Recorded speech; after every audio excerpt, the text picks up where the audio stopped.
तो आइए शुरू करते हैं। टॉप 5 क्वेश्चन हम देखेंगे एकदम एनसीईआरटी बेस्ड क्वेश्चन जैसे एग्जाम में पूछते हैं, क्योंकि अब एग्जाम में तो सिंपल क्वेश्चन आते नहीं हैं, इसलिए मैं एकदम जैसे पूछते हैं हूबहू मैं बहुत खोज कर तलाश कर ये सब क्वेश्चन लाया हूँ। ठीक है, तो में कौन उत्तल दर्पण के लिए कौन सा कथन सही है?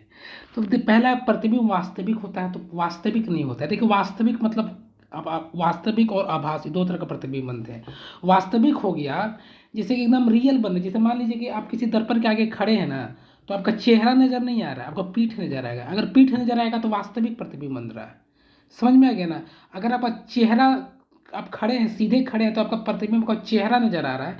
जैसे आपके घरों में आपको शीशा के आगे, मिरर के आगे जैसे के पास खड़े रहते हैं, तो आपका चेहरा नजर आता है, उसको सीधा बोलेंगे। तो उत्तल दर्पण में भी वैसे ही नजर आता है। आप गाड़ी का देखिएगा, गाड़ी का जो लुकिंग ग्लास होता है, लुकिंग ग्लास में अगर आप देखेंगे तो आपको उसमें आपका चेहरा नजर आएगा। तो चेहरा नजर आ रहा है तो समझिए ये आभासी प्रतिबिंब बन रहा है। कैसा बन रहा है? आभासी। लेकिन वही अवतल दर्पण रहेगा ना, तो आपका चेहरा नजर नहीं आएगा, आपका पीछे का नजर आएगा, पीठ उठ पीछे का सर नजर आएगा, तो उसे वास्तविक प्रतिबिंब बोलेंगे। तो उत्तल दर्पण में कैसा प्रतिबिंब बनता है? आभासी। तो पहला क्या हो जाएगा? गलत, पहला गलत हो जाएगा। दूसरा देखिए, प्रतिबिंब उल्टा बनता है, तो वो उल्टा नहीं बनता। बोले ना कि अगर आप चेहरा देखिएगा तो चेहरा नजर आएगा, तो उत्तल दर्पण में कैसा प्रतिबिंब बनता है? सीधा। तो ये भी क्या हो जाएगा? गलत हो जाएगा।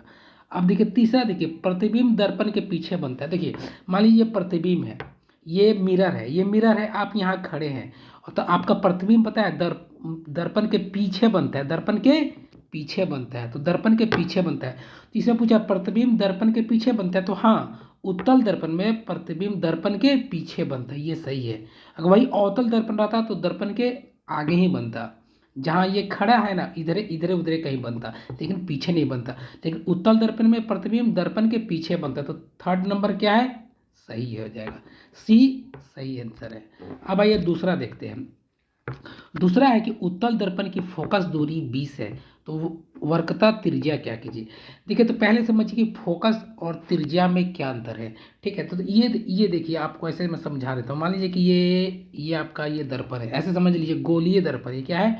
गोलीय दर्पण। ये एक वर्कता त्रिज्या है, कोई दिक्कत? ये वर्कता त्रिज्या है। और यहाँ से यहाँ के ये क्या हो गया? देखिए ये त्रिज्या है, क्या है ये? अब सर्कल का ये त्रिज्या आपको पता है ना, रेडियस है। इसे समझ में क्या रहता है? इसे हम आर से डोनेट करेंगे, आर से त्रिज्या हो गया। और इसका जो बीच एकदम मिडिल पॉइंट, एकदम बीच में जो है ना, बीच बीच बीच से जो ये रेखा होता है ना, बीच से यहाँ तक, इसको हम एफ बोलते हैं। क्या बोलते हैं? एफ। और इसी को फोकस बोलते हैं। इसको क्या बोलते हैं? फोकस। तो देखिए फोकस क्या है? यहाँ से फोकस की दूरी क्या है? आधा है, और त्रिज्या क्या है? डबल है। क्या है? डबल। यानी त्रिज्या इक्वल टू क्या है? 2f है। क्या है? 2f है। तो यहाँ पर देखिए क्या फोकस कितना दिया है? 20। तो त्रिज्या क्या हो जाएगा? त्रिज्या डबल हो जाएगा, क्योंकि त्रिज्या जो है फोकस का दुगुना हो होती है, यानी डबल होती है। तो फोकस दिया है 20, तो त्रिज्या क्या हो जाएगा? 40। तो त्रिज्या क्या हो जाएगा? 40। अब देखिए 40 दो को दिया हुआ है, एक माइनस में है और एक प्लस में है। तो देखिए उत्तल दर्पण में जो होता है, उत्तल दर्पण में हमेशा धनात्मक प्रतिबिंब बनता है, मतलब पॉजिटिव बनता है। क्या बनता है? पॉजिटिव, मतलब हमेशा पॉजिटिव रहेगा, यानी सी नंबर। ठीक है, लेकिन यही अगर अवतल दर्पण रहता तो -40 होता, क्योंकि उसमें क्या होता है? ऋणात्मक मतलब नेगेटिव बनता है। समझ में आ गया ना?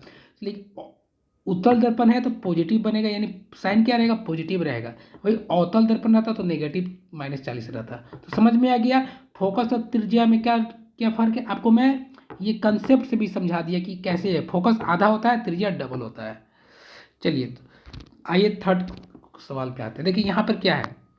उत्तल दर्पण का वस्तु की दूरी u है, प्रतिबिंब की दूरी, देखिए वस्तु की दूरी, देखिए मान लीजिए ये मिरर है, ये मिरर है, तो कोई भी वस्तु को हम इसके ये लेफ्ट साइड रखते हैं, लेफ्ट साइड रखेंगे, लेफ्ट साइड रखते हैं, तो अगर ये साइड लेफ्ट साइड रखेंगे तो मिरर का, दर्पण का लेफ्ट साइड में जो भी रखेंगे ना वो माइनस में रहता है। तो वस्तु को हम रखते हैं, नहीं रखते, तो वस्तु को हम लोग क्या रखते हैं? वस्तु की दूरी को क्या बोलते हैं? यू बोलते हैं। यू मतलब क्या होता है? वस्तु की दूरी, वस्तु की दूरी प्रतिबिंब को u से डिनोट करते हैं। तो मिरर के क्या लेफ्ट साइड में, तो u क्या हो जाएगा? माइनस में हो जाएगा। u क्या हो जाएगा? माइनस में हो जाएगा पहला। तो उत्तल दर्पण में क्या होगा? माइनस माइनस होगा, तो देखो यहाँ पे u क्या है? प्लस प्लस, तो ये प्लस प्लस, तो डी नंबर कट गया, ये भी डी नंबर कट गया। मैं दूसरा कलर चॉइस कर लेता हूँ ताकि समझ में आएगा। तो ये क्या है, ए और डी कट गया, अब बात रहा दो को माइनस में है। देखिए यहाँ पे बी और सी दोनों माइनस में है, तो यू माइनस में होगा। अब देखिए प्रतिबिंब, अब प्रतिबिंब किधर बनेगा, उत्तल दर्पण में बताया कि दर्पण के पीछे प्रतिबिंब इधर बनेगा और प्रतिबिंब इधर बनेगा, तो प्रतिबिंब किधर बनता है, पॉजिटिव। सिर्फ उत्तल दर्पण में सिर्फ यू माइनस में होता है, भी क्या होता है, पॉजिटिव होता है, एफ क्या होता है, पॉजिटिव होता है, लेकिन सिर्फ यू माइनस में होता है। और यू माइनस में क्यों होता है, इसका मैंने आपको कंसेप्ट बता दिया कि मिरर के लेफ्ट साइड में जो भी रहेगा वो माइनस में होगा, लेकिन और उसके बाद प्रतिबिंब किधर बनता है, दर्पण के पीछे, यानी भी, तो भी क्या होता है, प्लस, पॉजिटिव होता है। तो यू माइनस, देखिए बी नंबर यू माइनस और भी प्लस है, तो बी नंबर सही है। बी नंबर क्या है, सही नंबर। इस आंसर का राइट क्या हो जाएगा, बी नंबर, यू माइनस और भी प्लस। यू माइनस क्यों होगा, भी प्लस क्यों होगा, ये आपको कंसेप्ट से मैं बता रहा हूँ, ऐसे नहीं कि मैं आपको बता दिया कि इसका ये होगा, क्यों होगा ये कभी कारण बता रहा है। आइए अब नंबर 4 देखते हैं। देखिए उत्तल दर्पण की फोकस दूरी क्या है, ये आपको देखिए मैं आपको बता दिया हूँ, रिपीट क्वेश्चन हो गया है, ठीक है। आइए 5 नंबर देखता हूँ, उसके लिए मैं सॉरी बोलता हूँ। उत्तल दर्पण के लिए कौन सा कथन गलत है, इसमें क्या भरा है, पहला क्या था क्वेश्चन, कौन सा सही है, और इसमें क्या है, कौन सा गलत है। तो फोकस आभासी होता है, तो ये देखिए एकदम सही है। आभासी में बता दिया था कि आप, आभासी मतलब क्या होता है, सीधा। और जैसा मतलब आप उत्तल दर्पण में देखिएगा, आप दायां हाथ उठाइएगा ना तो आपको बायां नजर आएगा, बायां उठाइएगा तो दायां नजर आएगा, इसे आभासी बोलते हैं। तो ऐसा होता है, आप देखिएगा गाड़ी का लुकिंग ग्लास में आप ऐसा करके देखिएगा, या आपके घर में जो प्लेन मिरर है ना, समतल दर्पण है, उसमें भी ऐसा होता है, आभासी प्रतिबिंब बनता है। आप दायां हाथ उठाएंगे तो बायां नजर आएगा, इसे आभासी बोलते हैं। तो आभासी होता है, ये भी सही है, लेकिन पूछा है कौन सा गलत है। प्रतिबिंब हमेशा सीधा बनता है, हाँ सीधा बनता है, आपको मैंने बता दिया कि आप चेहरा, आप अगर उत्तल दर्पण के सामने खड़े होइएगा तो आपका चेहरा नजर आएगा, मतलब सीधा प्रतिबिंब बनता है, ये भी सही है। प्रतिबिंब हमेशा दर्पण के सामने बनेगा, तो ये गलत है। मैं बताया था कि ये दर्पण है, इसके अगर यहाँ पे खड़े रहिएगा तो प्रतिबिंब आपका पीछे बनता है, प्रतिबिंब क्या बनता है, पीछे, सामने सामने नहीं बनता है, पीछे बनता है, क्या बनता है, पीछे। तो ये बोला दर्पण के सामने, तो नहीं, ये गलत है, ये तो सी नंबर क्या हो जाएगा, गलत, सी नंबर हो गया, यही इसका आंसर हो जाएगा।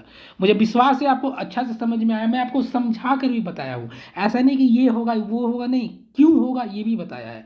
अगर आपको अच्छा लगा हो तो मुझे कमेंट करना, मैं अगले फिर ऐसे ही बताऊंगा, ताकि आपको एग्जाम में एकदम परफेक्ट सही बनाए। आप मेरा वीडियो देख के नहीं, आपको कंसेप्ट समझ में आ जाए, आपको थ्योरी पढ़ने का कोई ज़रूरत नहीं पड़ेगा अगर मेरे वीडियो को आप देख रहे हैं तो।